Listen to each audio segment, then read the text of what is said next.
Break के बाद अस्मिता में आपका एक बार फिर स्वागत है और आइए लेते हैं इस कार्यक्रम का अगला सवाल। पूछिए आप अपना सवाल। मेरा प्रश्न साहबा जी से है। जिस प्रकार आपने अभी कहा, जो निम्न वर्ग की महिलाएं होती हैं जो मजदूरी करती हैं ठेकेदारों के द्वारा, जिनकी मजदूरी होती है, तो जब वो माल तैयार करके ठेकेदार को दिया जाता है तो अक्सर ऐसा होता है कि ठेकेदार आधे से ज्यादा माल वापस कर देते हैं क्वालिटी खराब बताकर और उनका पैसा काट लिया जाता है। क्या कोई ऐसी संस्था है या एक सब फॉर्म है जहाँ पर ये शिकायत दर्ज कराई जा सके और ये जो प्रॉब्लम आती है महिला मजदूरों को ये खत्म हो सके?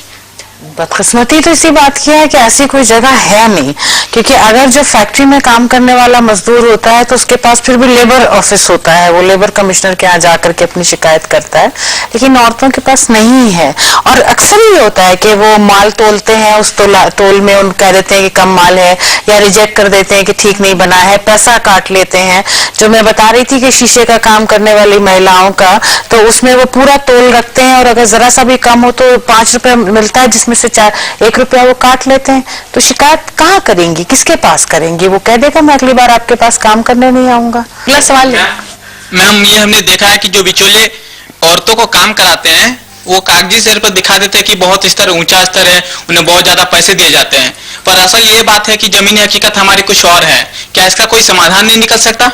नहीं, मुझे नहीं पता कि आप कहाँ कह रहे हैं कि कागज पे दिखाते हैं, क्योंकि ऐसी कोई लिखा पड़ी तो इस तरह के काम में उसके कुछ उदाहरण मिलते हैं। आप जैसा कह रहे हैं, जैसे कि बीड़ी उद्योग है, बीड़ी उद्योग में क्योंकि कारखाने के नाम पर कुछ चंद मजदूरों को दिखाया जाता है, जबकि वास्तव में काम करने वाली असंख्य महिलाएं होती हैं।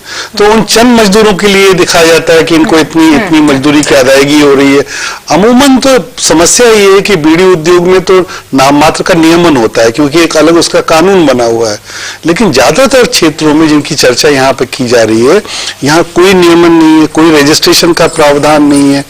और जिन बातों के लिए जैसा आपने कहा, हमने भी अपने कमीशन में जो समग्र कानून की रूपरेखा तैयार की, जैसा आप कह रहे थे, उसमें इस बात का रखा कि अगर कटौती करता है ठेकेदार तो इसके ऊपर प्रतिबंध होना चाहिए।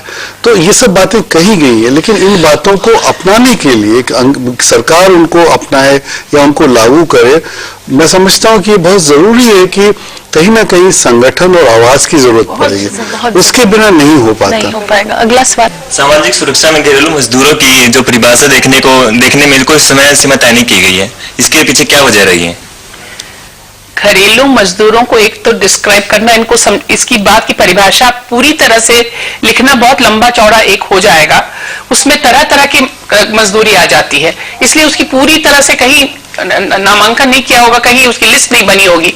लेकिन जो भी काम महिला घर में बैठ के करती है, और यहाँ पर हम डिस्कस कर रहे हैं आज पर पीस रेट का, वो सारे जैसे कि एम्ब्रॉयडरी हो, जैसे लेदर का काम बताया है, बिंदी का काम बताया और बीड़ी का काम बताया, जो भी काम बताए हैं ये सब उसमें आते हैं। अगर पर पीस रेट पे आपको पेमेंट मिल रही है या तोल के आपको मिल रही है और बहुत ही कम मिल रही है, तो वो सारे उसमें कवर हो जाते हैं।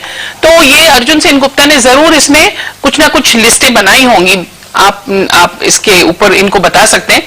लेकिन मैं जो कहना चाह रही हूं कि इसको छोड़िए कि जो गरीब तबके की महिला है, जो पढ़ी लिखी बहुत अच्छी जगह पे काम करती हैं, वो भी आजकल कोशिश करती हैं घर में बैठ के हम अपने कंप्यूटर पे काम करें या प्राइवेटली घर पे काम करके आगे दे दें, क्योंकि बच्चों को पालना, घर का काम करना, हर जगह मैटरनिटी लीव भी नहीं मिलती है बच्चों को पालने के लिए, इसलिए सब लोग प्रेफर करते घर में बैठ के करना। ये जो आप लोग कर रही हैं तो बहुत अच्छा कर रही हैं, घर को भी देख रही हैं, बच्चों को भी देख रही हैं, घर का काम भी कर रही है और कुछ बहुत अच्छे स्किल्स को डेवलप करके उसको आगे बढ़ा रही है। इसलिए सरकार का इसमें मूल्यांकन बहुत जरूरी है, मूल्यांकन सही हो जाए उस परिश्रम का। अगला एक सवाल है। मेरा सवाल रवि सर आपसे है कि अधिकारों की मांग और उसे पाने में कितना समय लग सकता है? देखिए, ये कब जो हवा है वो कब एक आंधी में बदल जाएगी, ये कहना बहुत मुश्किल होता है। पिछले अगर हम कई दशकों का अपना अनुभव देखें तो कई बार ऐसा हुआ है, हमने कभी नहीं सोचा था कि रोजगार कानून, जिसको नरेगा कहते हैं, वो कब कानून बन जाएगा या बन पाएगा कि नहीं बन पाएगा, क्योंकि बहुत सारी ऐसी शक्तियां थी जो उसका विरोध कर रही थी। तो मैं समझता हूं कि इस बारे में हमें हमेशा आशान्वित रहना चाहिए कि अगर इस ओर हम प्रयास करेंगे और आवाज और संगठन को मजबूत करेंगे, तो निश्चित रूप से ये जो महिलाएं हैं, करोड़ों महिलाएं हैं जो घरों के अंदर दो इतने महत्वपूर्ण काम कर रही हैं, घरों को संवारने का, संभालने का और अर्थव्यवस्था में अपना योगदान देने का, तो कहीं ना कहीं उनके जो अधिकार हैं उसको समझा जाएगा और उसको कहीं ना कहीं वो नीति में तब्दील होगा और क्रियान्वित भी होंगी वो नीतियां। एक आखिरी सवाल ले लें, पूछिए। मेरा सवाल रेवा जी से है। ये जितने भी महिला मजदूर हैं, इनका जब सामान बनता है, बाहर के देशों में बिकता है, एक्सपोर्ट होता है, तो उसका जितना भी मुनाफा या प्रॉफिट होता है जब उनके मालिक तक पहुंचता है, इन तक क्यों नहीं पहुंच पाता? और जितनी भी संस्थाएं हैं जो महिलाओं, तो प्राइवेट कैपिटलिज्म की जो मतलब उसकी जो रूपरेखा है वो ऐसी है कि सभी लोग अपने प्रॉफिट के लिए करते हैं, अपने मुनाफे के लिए करते हैं काम। उसमें अगर कुछ करना है या उनके लिए अगर उसमें अगर कोई हिस्सा मजदूरों को भी मिलना चाहिए, उसके लिए कानून ही बनना पाएगा ना। कानून नहीं बनेगा तो कौन देगा उनको? कानून होगा तो आप लोग अपने हक से कह सकते हैं, ये लोग सब कह सकते हैं कि हमें इतना मिलना चाहिए, इस काम के लिए इतना मिलना चाहिए, क्योंकि इसकी टोटल वैल्यू इतनी है। तो कानून के लिए हम लोग सबको कोशिश करनी चाहिए, बहुत जरूरी है, उसके बिना नहीं हो पाएगा। सुमंगला जी कुछ कहना चाह रही हैं इसी पर। हाँ, इसमें यह है कि खास करके जो एक्सपोर्ट होते हैं और वो जो मुनाफा देश के अंदर जो कैपिटलिस्ट है उसको मिलता है, वो भी बहुत ज्यादा नहीं मिलता है। आप अगर वो पूरे चेन को देखें और जिस दाम पे वो बिकता है अंतर्राष्ट्रीय बाजार में, उसका एक बहुत छोटा हिस्सा यहाँ के भी कैपिटलिस्ट को मिलता है। तो ये नहीं कि कैपिटलिस्ट तो पैसा बनाता है, जरूर बनाता है, और उसका बहुत कम छोटा हिस्सा मिलता है वर्कर को, लेकिन ये जो चेन जो है ना, वो एक उसमें कंटिन्यूअस एक्सप्लॉयटेशन होता रहता है। तो ये भी हमें ये याद रखना जरूरी है, जिसकी वजह से वो आपका जो पहले आपने जो पूछा सवाल कि मंदी जब हुई, विश्व मंदी जब हुई, तो असर इसलिए भी पड़ा कि कोई भी कैपिटलिस्ट जो है वैसे बंद करना चाहता नहीं है, उसे बंद करना पड़ा क्योंकि वो एक्सपोर्ट मार्केट के ऊपर डिपेंडेंट था। तो सवालों के दौर को हम यही थामते हैं और चलते चलते जानने की ये कोशिश कि उस सुबह की उम्मीद या वो सुबह कब आएगी और किस तरह की कोशिशों की जरूरत हमारे पैनलिस्ट को नजर आती है, आइए उन्हीं से जानते हैं। सेवा जी क्या कहेंगे अंत में? कोशिशें और पहल और तमाम जद्दोजहद के बाद सुबह का इंतजार अभी और कितना है? नहीं, देखिए, ये तो एक बहुत बड़े सवाल को लेकर के हम लोग चल रहे हैं और जाहिर बात है कि जब समाज के अंदर इतना बड़ी एक तब्दीली की आप उम्मीद कर रहे होते हैं तो उसमें वक्त लगता है, जरूर लगेगा, लेकिन ऐसा नहीं है कि नहीं होगा, होगा जरूर, क्योंकि इन औरतों की तादाद बढ़ रही है, इनके अंदर कॉन्शियसनेस बढ़ रही है, इनके बारे में कॉन्शियसनेस बढ़ रही है, तो मुझे लगता है कि जरूर होगा और इसकी उम्मीद है। सुमंगला जी?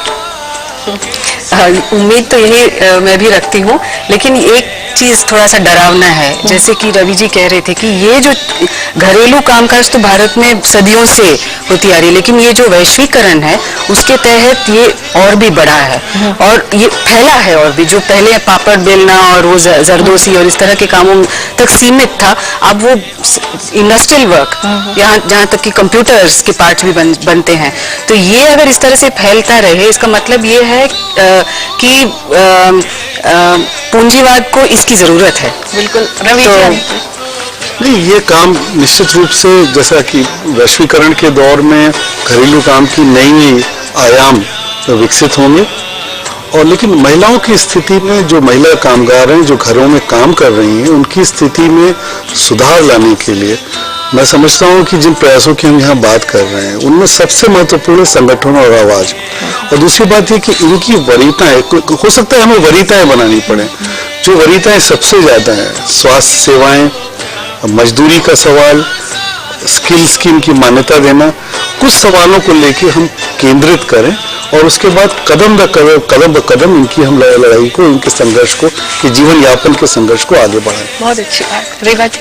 मैं तो बहुत ज्यादा सोचती हूँ बहुत अच्छा होगा आगे चल के, क्योंकि विश्व के जो मार्केट पे हम इतने डिपेंडेंट नहीं रहेंगे। हिंदुस्तान की स्थिति धीरे धीरे इतनी बढ़िया हो रही, मिडिल क्लास हमारा इतना डिमांड कर रहा है कि हमारी डोमेस्टिक डिमांड जो कंट्री के अंदर है, हिंदुस्तान के अंदर है, वही इतनी हो जाएगी कि आपके काम को बहुत भरपूर आगे बहुत ही अच्छा मार्केट मिलेगा, हिंदुस्तान के अंदर ही मिलेगा। क्योंकि देखिए, एक लहंगा बनाने जाते हैं, उसमें देखिए कितने टुकड़े ज्वाइन होते हैं, इतना बड़ा, और वो लाखों का बिकता है एक लहंगा। तो यहाँ ही आपकी डिमांड होगी और यहाँ ही आपको आवाज मिलेगी, और हो सकता है अन्ना हजारे के मुकाबले की कोई महिला भी आएगी सामने जो आप ही का एक आवाज उठाएगी। क्या कहना चाहेंगे अंत में अनु जी? नहीं, मेरा सुझाव, मुझे उम्मीद भी है और मेरा सुझाव भी है कि इनको मिनिमम फैसिलिटीज तो मिलनी चाहिए, चाहे वो स्वास्थ्य की हो, रोजगार सुरक्षा की हो, सामाजिक सुरक्षा की हो। और जहाँ तक अर्जुन सेन गुप्ता की रिपोर्ट आ गई, उसके बाद हमारा ड्राफ्ट बिल भी तैयार हुआ, पेश होना रह गया, उस पर बहस होती हुई रह गई। तो एक जागरूकता के साथ साथ मुझे लगता है सरकार की ओर से भी इनिशिएटिव जो है तेज होने की जरूरत है, यानी कि अब बिल तक ही नहीं रह जाए। एक तो ये इनकी आवाज बुलंद हो, इधर से ये कानून भी बने। तो मुझे लगता है दोनों चीजें मिलके कहीं ना कहीं इनको अब अपने काम की पहचान तो मिलनी ही चाहिए। और ये जरूर होगा, ऐसी आपकी और हमारी सबकी उम्मीदें हैं। अर्जुन सेन गुप्ता की रिपोर्ट पर पूरी तरह से अमल ही शायद एक शफाफ सुबह ला पाएगा। वहीं राज्य सरकारों और सामाजिक सुरक्षा और कल्याणकारी योजनाओं को सूत्रबद्ध करने के लिए राज्य स्तरीय बोर्डों का गठन करना होगा। वहीं इनके पास सलाह देने के साथ साथ वित्तीय शक्तियों का होना भी जरूरी होगा। इन्हें कहीं न कहीं पहचान पत्र या स्मार्ट कार्ड मुहैया कराने की जरूरत होगी और खतरनाक रसायनों या मजदूरी में उनका स्वास्थ्य या उनकी जिंदगी के रिस्क को कवर करना ही होगा। कैसे होगा, कब होगा, ये आज कहना थोड़ा मुश्किल है। बात इंसानियत की है, प्रयास जारी है और सुबह का इंतजार बाकी है। और समाज के प्रभावशाली लोगों का जुड़ना एक सार्थक पहल हो सकती है। वो किसी ने क्या खूब कहा है कि इंसान वही इंसान है कि इस दौर में जिसने देखा है हकीकत को हकीकत की नजर से। मैं अपने सभी पैनलिस्ट का बहुत बहुत शुक्रिया अदा करती हूँ कि यहाँ आए और इस बहुत ही हसास मौजू पर चर्चा का हिस्सा बने। आपका शुक्रिया। ऑडियंस का शुक्रिया कि आपने बहुत अच्छे सवालों का दौर जारी रखा। और मैं आप तीनों का भी बहुत बहुत शुक्रिया अदा करती हूँ कि आप यहाँ आई और आपने उस चेहरे को हम सबके सामने रखा जिससे हम अभी तक अनजाने थे। आपका बहुत बहुत शुक्रिया। आप भी आ सकते हैं अस्मिता में, कीजिए हमें ईमेल। हमारा ईमेल आईडी है asmita.lstv@the-gmail.com। और इसी के साथ मैं समीना अस्मिता की पूरी टीम के साथ आपसे लेती हूँ इजाजत। फिर मिलेंगे एक और नए विषय के साथ, तब तक के लिए नमस्कार।